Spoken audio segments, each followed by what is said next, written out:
Imaginez un monde sans zéro. Pas d'ordinateur, pas de sciences diffusées, pas de banque en ligne. Mais vous êtes-vous déjà demandé qui a réellement inventé le zéro? Et comment une simple idée a-t-elle tout changé? Parlons des esprits brillants de l'Inde ancienne et de la façon dont leur découverte façonne encore notre monde aujourd'hui. Imaginez ceci, nous sommes en 320 après J-B-C. Et l'Inde est sur le point d'exploser avec l'un des plus grands âges d'or de l'histoire. Entrée dans l'empire Gupta, fondé par Chandragupta Ier. Une ère de commerce florissant, d'art éblouissant et de certains des esprits les plus brillants qui a jamais existé. Contrairement à l'empire Maurya, qui les précédait et qui était très contrôlant, les Gupta ont régné avec une approche décontractée mais efficace, laissant les rois régionaux gérer leurs propres affaires tout en assurant le bon fonctionnement. Ce système décentralisé a fait des merveilles, stimulant l'agriculture, l'industrie et le commerce.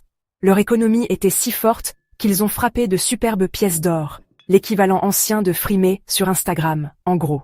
Avec des liens commerciaux atteignant Rome, la Chine et l'Asie du Sud-Est, les Gupta ne faisaient pas que prospérer, ils lançaient des tendances. Mais ce qui rend vraiment cette période légendaire, c'est ce qui s'est passé en mathématiques. Entré le zéro, le révolutionnaire. Les savants indiens, en particulier Aryabhata, ne se contentèrent pas de jouer avec les chiffres, ils réécrivaient la façon dont le monde les voyait. Le zéro ne signifiait plus seulement rien, il est devenu la base de la valeur de position, rendant les calculs beaucoup plus efficaces. Sans lui, les mathématiques modernes, les ordinateurs et les voyages spatiaux n'existeraient même pas. Et Aryabhata n'en avait pas fini. Il a aussi découvert que la Terre tourne sur son axe, des siècles avant que les Européens ne s'en rendent compte, et a fait des progrès en algèbre et en trigonométrie.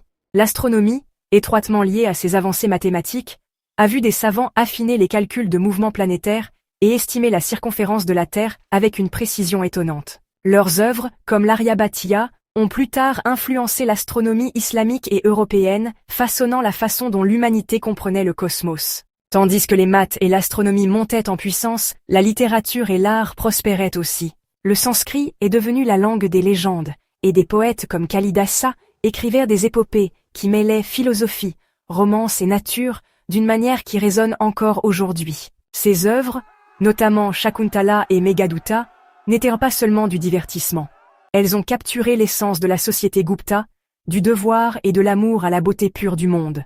Pendant ce temps, l'architecture et la sculpture atteignaient de nouveaux sommets de sophistication.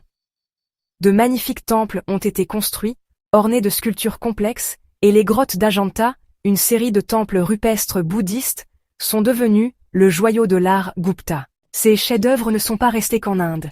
Ils ont influencé les traditions artistiques en Asie du Sud-Est et au-delà. Mais tous les âges d'or s'estompent, et les Gupta n'ont pas fait exception. Les invasions des Huns, oui c'est un là, ont fait des ravages, perturbant le commerce et affaiblissant leur contrôle. Ajoutez à cela des dirigeants faibles et des luttes internes, et au milieu du VIe siècle, le puissant empire s'était fragmenté en petits royaumes, tous se disputant la domination. C'était le début de la fin. Mais si leur pouvoir politique a disparu, leur héritage a refusé de mourir. Les avancées mathématiques et scientifiques de l'ère Gupta ont jeté les bases des innovations futures.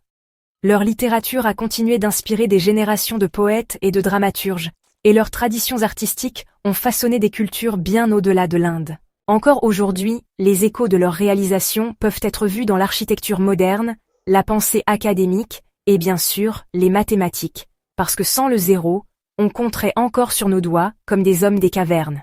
Je vous laisse discuter dans les commentaires. Selon vous, quelle est la réalisation la plus sous-estimée de l'Empire Gupta? Soutenez-nous en vous abonnant si ce n'est pas déjà fait. Prenez soin de vous, prenez soin de vos proches, et je vous retrouve bientôt dans une autre vidéo.